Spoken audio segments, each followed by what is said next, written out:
ఇప్పుడు స్థానిక సంస్థ ఎలక్షన్లు కానీ, ఎమ్మెల్యే ఎలక్షన్లు కానీ, ఎంపీ ఎలక్షన్లు కానీ, రాజకీయ నాయకులకు 5 ఏళ్ళ గడువులో ఉన్నంత వరకు వాళ్ళకి చాలు ఇస్తారు.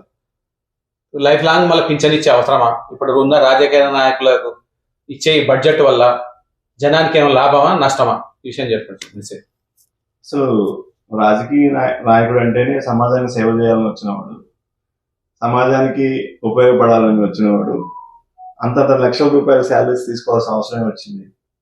ఒకవేళ గవర్నమెంట్ వాళ్ళకి ఆ ప్రొవిజన్ ఇస్తే ఆ డబ్బుని తన కింద తర్వాత సమాజంలో ఎంతో మంది దీన పరిస్థితుల్లో ఉండే వాళ్ళకి ఎందుకు ఉపయోగించట్లేదు వాళ్ళు అనేది నా క్వశ్చన్. ఎందుకు ఉపయోగించట్లేదు?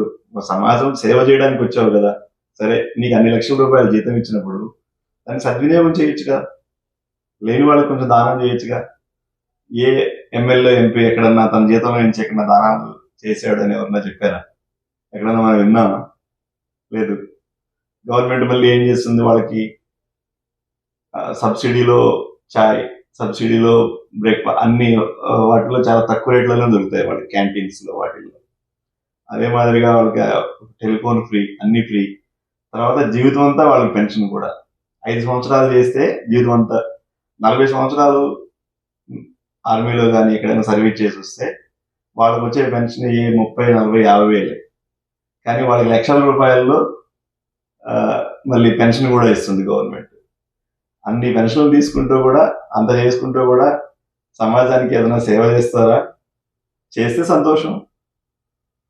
ఓ చేస్తారని ఆశిద్దాం.